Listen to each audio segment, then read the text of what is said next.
Carla Homolka is back in the news. And floods and fires ravage Europe. Hello, I'm David Kyle with the CBC News. Carla Homolka's attempt to live anonymously in Montreal is not going well. Recognized by locals and photographed by a newspaper, Homolka is looking for a new job and denying allegations she violated conditions of her release. Nancy Wood reports. It took 7 weeks for someone to get this shot. Carla Homolka, her new appearance, her new puppy, and a job at this hardware store. It's in Longueuil on the south shore of Montreal. People there had started whispering that the new girl at the Rona was Homolka. Last week there was a rumor that she was in this district here, Dissony and Sainte-Hélène. Now I hear that it was at the hardware store, so I just came to see if she was here. She was sitting in the restaurant eating with the guy from Rona, he says. Her boss at the hardware store was this man, Richer Lapointe. Lapointe isn't giving any interviews today, but he told a journalist last week that Homolka had broken the conditions of her release by remaining in contact with violent offenders. So far, there's no evidence of that, and Montreal police say they won't comment. And at about the same time Lapointe started talking to reporters, he also stopped by this convenience store. Mr. Lapointe came a few days ago, and he came and bought 2 disposable cameras. Well, it's our whole stock. And he said he was going to take pictures of Miss Homolka herself.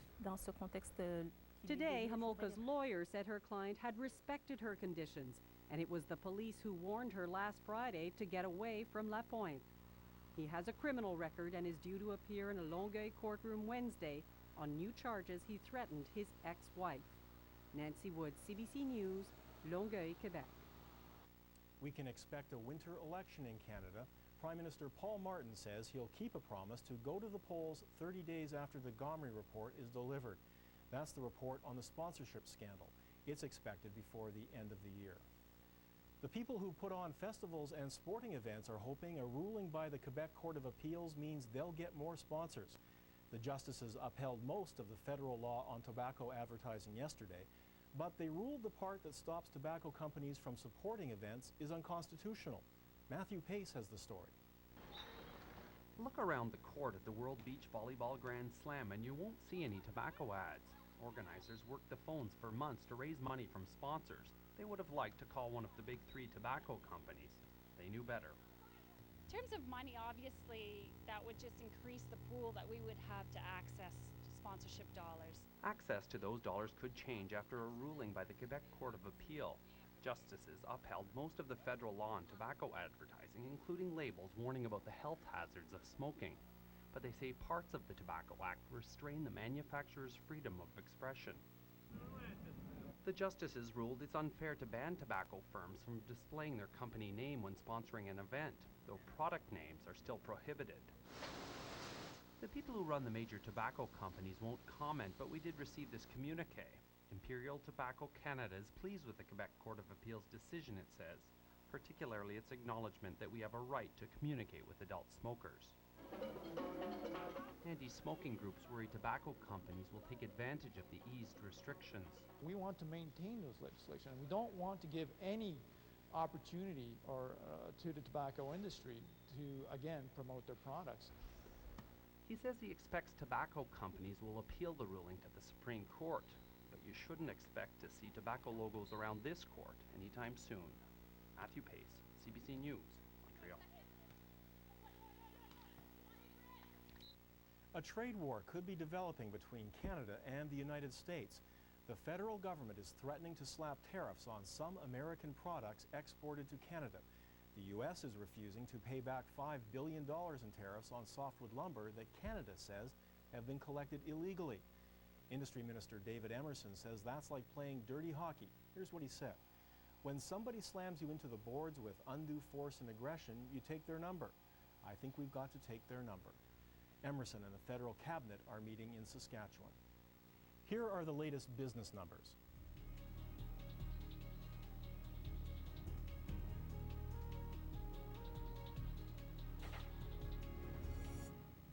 In the United States, televangelist Pat Robertson is creating quite a stir.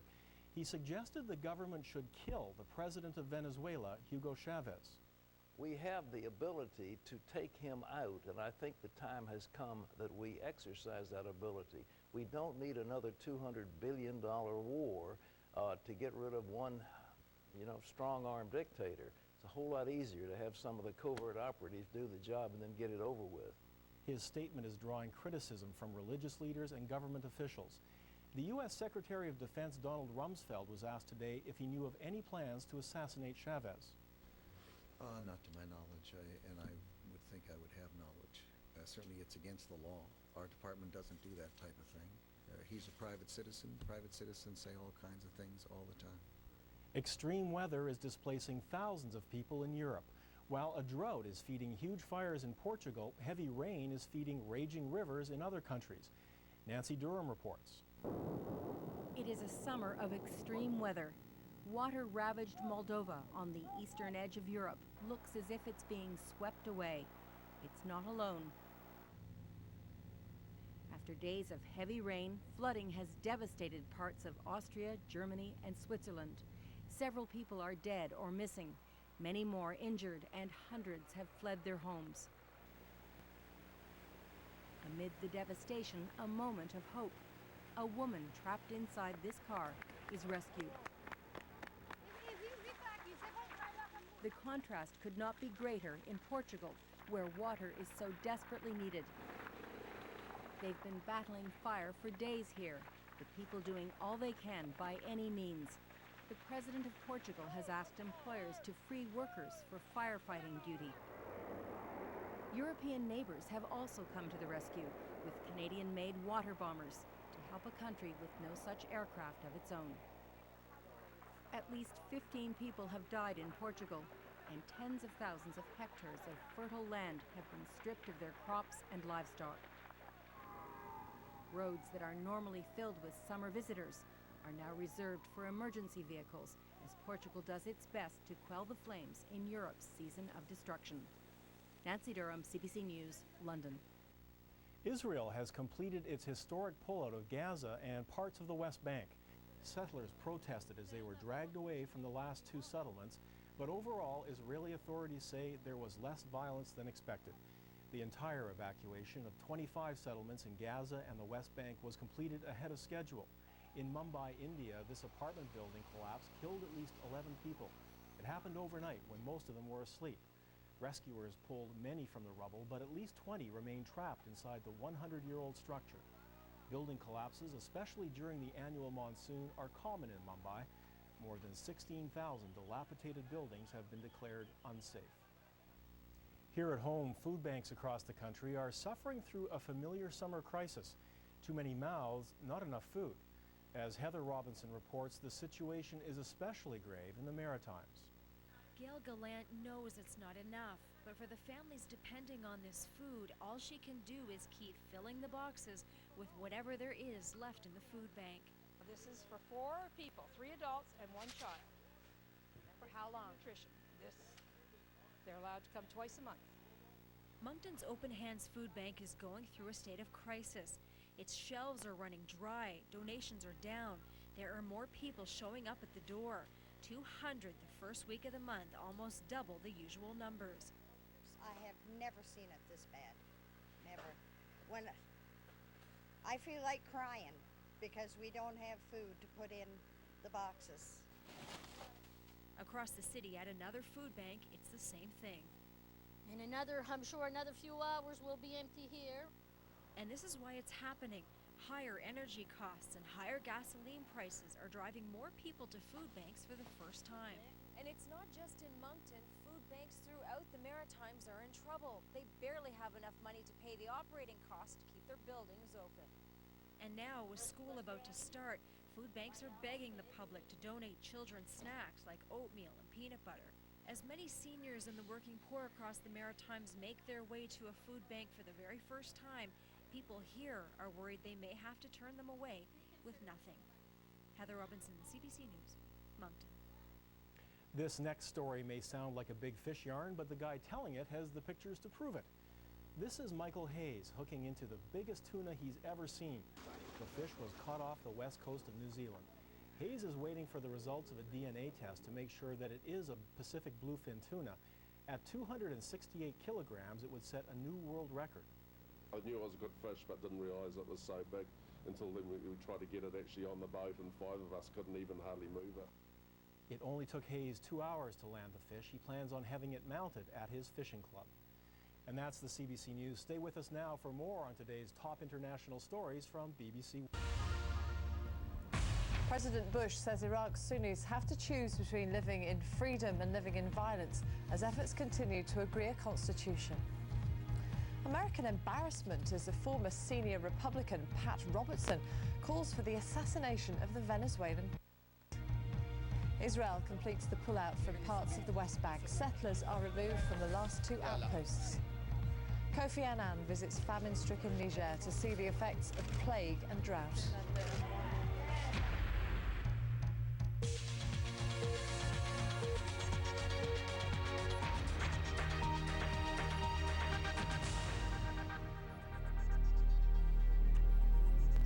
This is BBC News. I'm Martine Croxall. Welcome. As rival groups in Iraq try to settle their differences over a new constitution, President Bush has said the country's Sunni population has to choose between living in freedom and living in violence. But he told reporters that democracy was unfolding in Iraq and that it heralded important change throughout the Middle East. Iraq's Prime Minister says he's confident of a deal on the constitution by the latest deadline of Thursday, but others aren't so sure. As Iraq's current leaders try to thrash out a new constitution, a reminder of the past. New pictures of Saddam Hussein in custody. For all his alleged crimes, one thing the West appreciated was his ability to keep a lid on the country's religious differences. His eventual successors seem to be struggling to do the same. In the city of Tikrit, a protest against the new constitution. The banners read, "No to federalism, no to division, yes to Iraq's unity." The Kurds will get autonomy in the north, the Shias want something similar in the south. The Sunnis fear they'll be left with nothing. We have constant principles stemming from our Islamic code and citizenship. If this constitution won't meet these principles, we won't approve it. A continuing headache for the country's interim Prime Minister, who wants to keep the disaffected on board. The circumstances that stopped the Sunnis participating no longer exist. Their participation is now wider. We hope for more Sunnis in the next parliament. They're now more active in the constitution.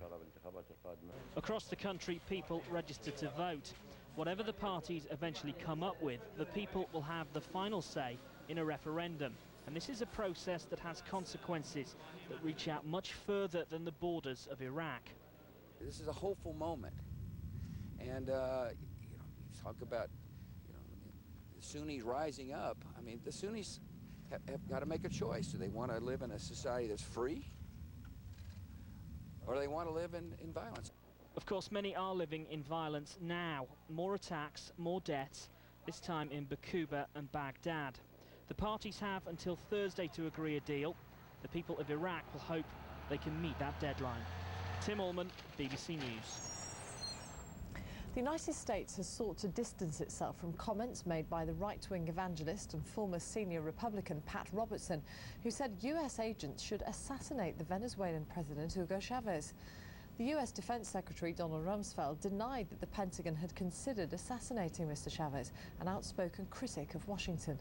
Ian Pocock reports. It's the sort of moment to drive a political press officer mad. The week's foreign policy focus of the Bush administration was to be on Iraq. President Bush had delivered a major speech, and State Department and Pentagon press briefings were planned. But they hadn't reckoned on Reverend Pat Robertson. We have the ability to take him out, and I think the time has come that we exercise that ability. We don't need another $200 billion war to get rid of one, strong-armed dictator. It's a whole lot easier to have some of the covert operatives do the job and then get it over with.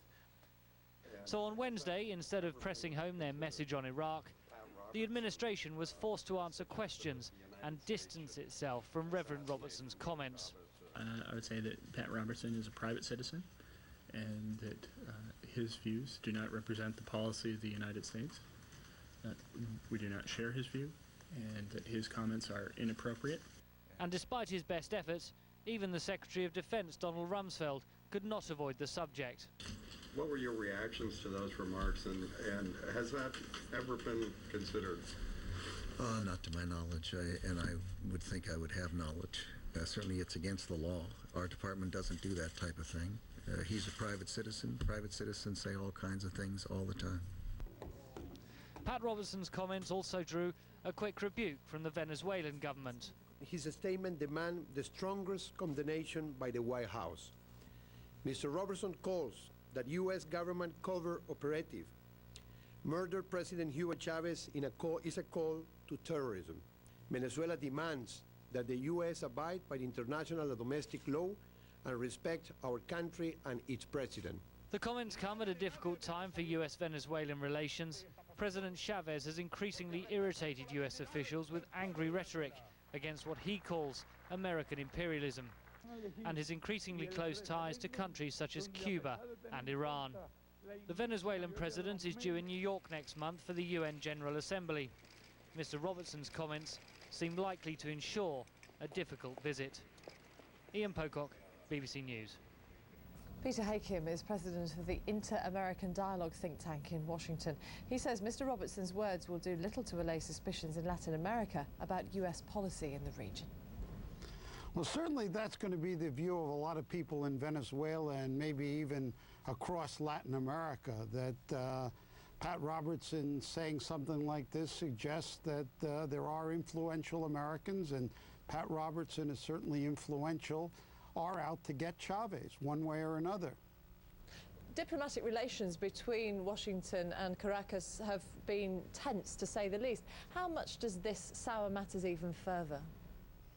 I don't think they sour matters a great deal, but it does tend, as I suggested, confirm Chavez's statements, and that he is a target of the United States, that the United States can't be relied upon.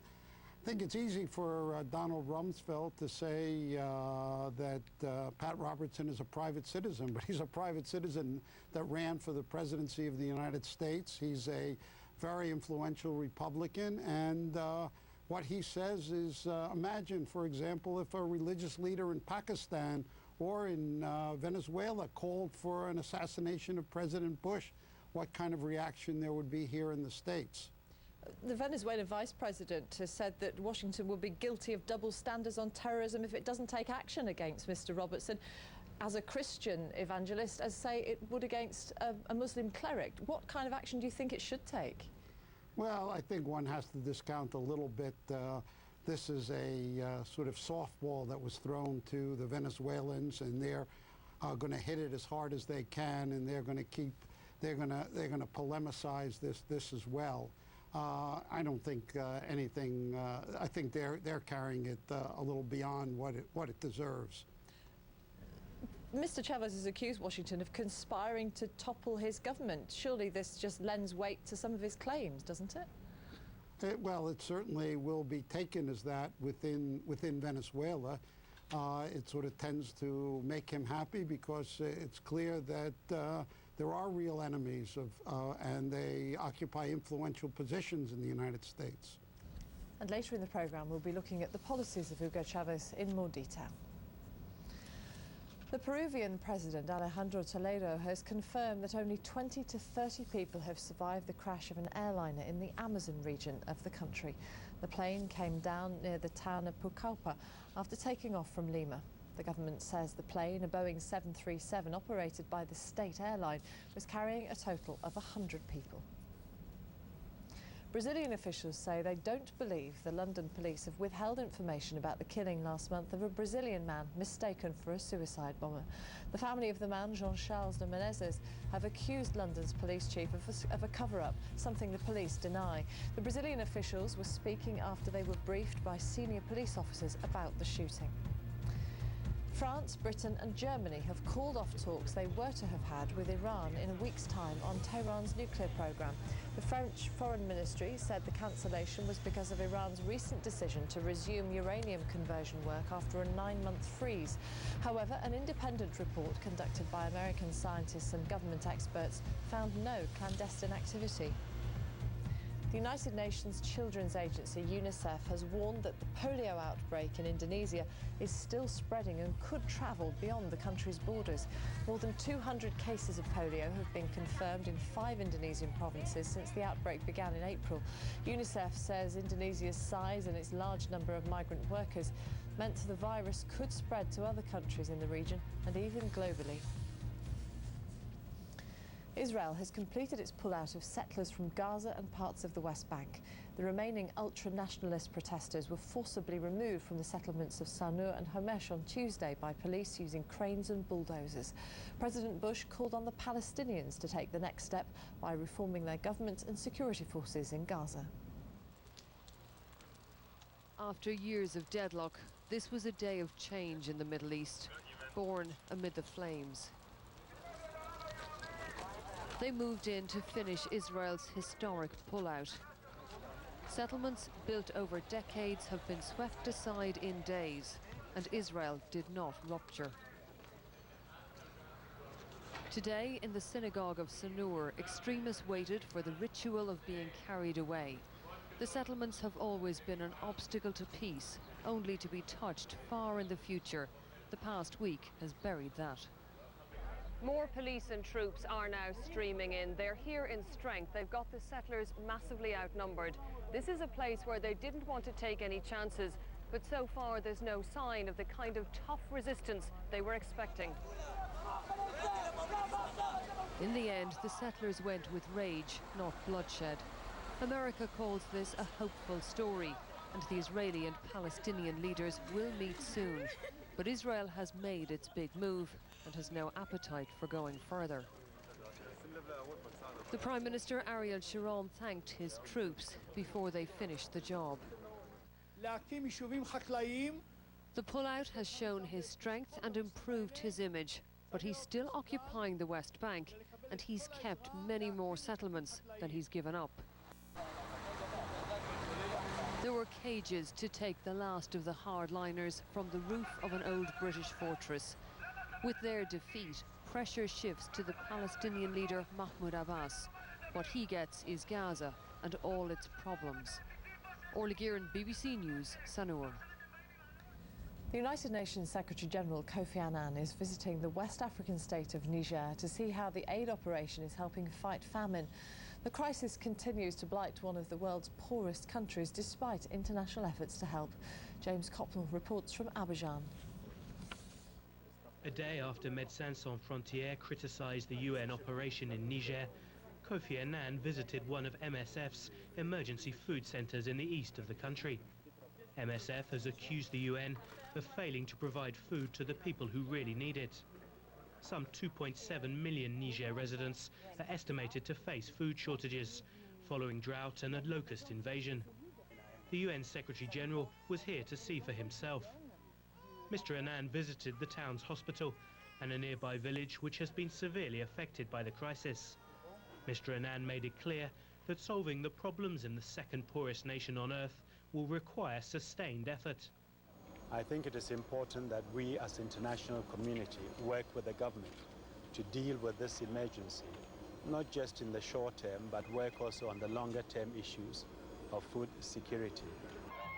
To that end, Kofi Annan will hold talks with Niger's President, Mamadou Tanja, who earlier this month created controversy when he claimed UN agencies had exaggerated the crisis in order to raise funds. That report by James Copnell in Abidjan. Still ahead on BBC News. Playing big on TV screens in Brazil, how the shooting of an innocent man in London has captured the public imagination.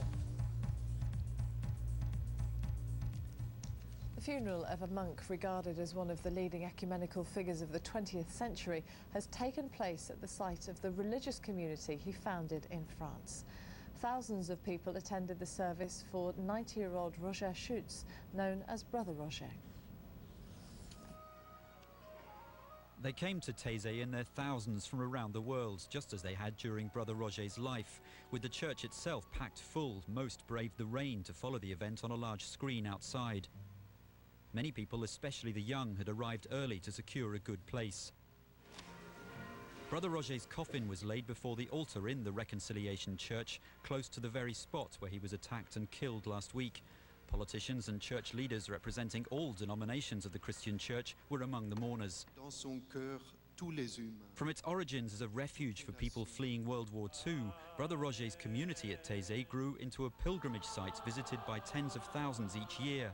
The manner of his death at the age of 90 shocked the Christian world, stabbed last week in this same church as he started a prayer service in front of thousands of young people. Those attending the funeral heard calls for forgiveness for the 36-year-old Romanian woman who attacked him. Luminita Solcan has a history of psychiatric problems and is being held in custody. But as Brother Roger's coffin was carried from the church for burial in the cemetery at Taizé, most of the mourners' thoughts are with the man who devoted his life to promoting Christian unity. Alistair Sanford, BBC News, Paris. This is BBC News, the headlines. As Iraqi leaders continue to debate the new constitution, President Bush says Iraq's Sunnis have to choose between living in freedom and living in violence. American embarrassment as a former senior Republican, Pat Robertson, calls for the assassination of the Venezuelan president. Israel completes its pullout of the West Bank. Settlers are removed from the last 2 outposts. The left-wing policies of Venezuela's President Chavez have increasingly infuriated America. Venezuela insists the measures will help the poor. One of the latest moves has been to take away land from the rich and give it to the needy. One of those to lose their land is the British businessman Lord Vestey. Clive Myrie reports from Venezuela. In Venezuela's lush pastoral interior, a revolution is underway. These head of cattle belong to an English lord, and so did most of the land on which they roam, but not any longer. The full power of the state has been used to take from the rich to give to the poor. Hundreds of peasant farmers have now moved on to the El Chacote ranch and are determined to keep what they say is a birthright. This is Venezuelan land. This is our land. We don't need permission from anyone to stay. If we were in your land, you would have kicked us out. But we are claiming what is owed to us, the land of our ancestors. The government here, unlike in Zimbabwe, says it's willing to pay compensation if the Vestey family can prove it legally owns the land. But the farm manager maintains this is private property and the squatters should leave. The amount of blood, sweat and tears that has been used on this farm, I mean, to see that be destroyed in front of your eyes every day and you just cannot do anything about it. It's heartbreaking. It's heartbreaking. This is private property. I think all over the world, private property, it should be respected. Respect for convention isn't in the blood of Venezuela's leftist president, Hugo Chavez. He sees himself as a latter-day Robin Hood in a country where less than 5% of the population owns 80% of the land. It was Venezuela's poor who voted him into the presidential palace. Johnny Yanez is close to the president and is the state governor in charge of taking over Lord Vestey's land. We have a responsibility to the poor, he told me. For too long, the rich have had it all their own way, to the detriment of the majority of the people. We need to reshape our country, and land reform is an important part of the process. And the revolution isn't just taking place in the countryside. With 83% of Venezuelans living below the poverty line, the president says he wants to use more of the country's oil wealth to fund hospitals and schools. Venezuela's poor believe they have a champion in Hugo Chavez, a president determined to transform society. And he's not alone in this part of the world. A number of other South American leaders are implementing policies they say are designed to raise the living standards of millions. President Chavez, here with his counterparts from Argentina and Brazil, are part of a continent-wide shift in political thought. The big question is, will land reform in Venezuela make society more equal, Or will President Chavez's plans simply further divide the nation? Clive Myrie, BBC News in Venezuela. Brazilian officials say London police have not withheld information about the killing last month of Jean-Charles de Menezes. The case has had a huge impact in Brazil. A polícia britânica matou homem numa estação de metrô em Londres e prendeu outros dois suspeitos. The death of Jean-Charles de Menezes is playing big in Brazil. On the evening news, London's Metropolitan Police and the reactions of the Brazilian government and the family makes for affecting television drama. A month ago, Brazil learnt of the killing of Mr. de Menezes. Erro fatal da polícia britânica. Viewers now know he was shot 7 times in the head by police. Their shock compounded only by new revelations that appeared to contradict initial statements about his death. After the leaked documents a few days ago, I think there was a change in the mood, because I think the Brazilian media now added to that shock and disbelief a sense of perplexity that even some kind of cover-up could happen in the Scotland Yard. The arrival in Britain of the men from Brasilia is a demonstration by their government of its concern that the British should get this right. It's a rare opportunity for a country more used to receiving delegations who want to investigate Brazil's appalling history of killings by its police. Brazil's reputation in relation to extrajudicial killings is not a good one. Amnesty International has been documenting and reporting cases of killings by police for many, many years. These cases have consistently been violent, targeting poor communities. They're rarely properly investigated. They're consistently on the increase up till 2003 specifically, and they rarely bring people to justice. We're here to discuss the circumstances of the death of Jean-Charles. That's the main purpose of this mission. You are welcome if you want to go to Brazil someday to discuss other specific issues. But now our main concern here is the circumstances that led to the death of Jean-Charles. Certainly Brazil has every right to demand the full truth of what happened to Jean-Charles de Menezes. But the sad reality is that very few families in Brazil whose sons and brothers are killed by police there are treated with the same consideration by their authorities.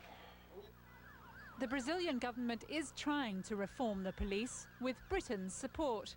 It's ironic that officers of the Metropolitan Police between June 2000 and May 2003 trained Brazilian police in crime management and investigative interviewing techniques.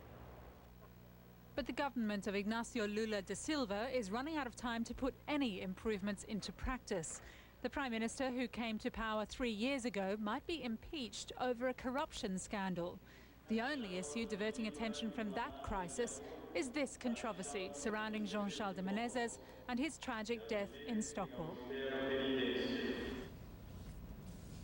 As many as 2,000 wine growers in the famous Bordeaux region of France are expected to go out of business in the next few years. They're the victims of changing lifestyles and stiff international competition. But as Chris Bockman reports, that hasn't stopped one high-profile figure from the world of rugby trying his luck in the vineyards. Fabien Pelouse towers over most of his opponents on the rugby pitch. But this is a different challenge altogether, turning his attention to wine growing in the Bordeaux area. It won't be easy, and it's a major investment in a field where many have failed in the past. But in a country where people talk up their rural roots with pride, he says the move makes sense as he contemplates life once his professional rugby days are over. Wine growing goes back centuries. Since ancient times, people have been making wine here. I started out in life as a country boy, so for me this venture is really a rediscovery of my rural roots. Until recently, the French rugby captain's knowledge of wine extended little further than drinking it in post-match celebrations. And he's entered an industry that is going through major upheaval, and many other wine growers are watching closely, curious to see how he does. This is the prosperous town of Saint-Emilion. Over the years, it's done well from the wine trade. But right now, the French wine industry is in big trouble. And this region in particular is going through a major crisis. French wine is out of fashion. The French themselves are drinking far less of it than previous generations. This man isn't tasting the grapes for pleasure. He's one of the biggest Bordeaux wine wholesalers, one of the most significant players in the industry. He's been warning producers for years to improve standards and accept they face competition.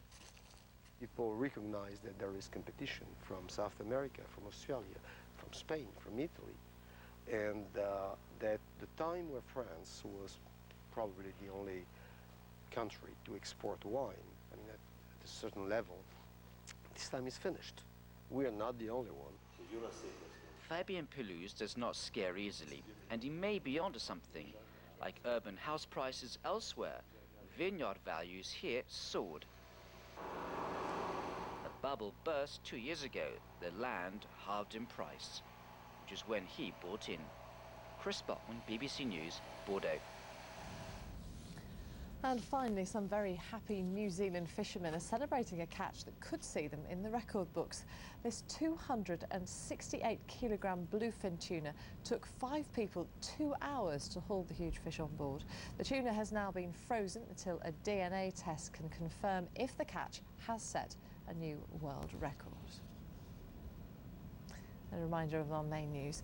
As rival ethnic and religious groups in Iraq try to settle their differences over a new constitution, President Bush has said the country's Sunni population has to choose between living in freedom and living in violence. This is BBC News.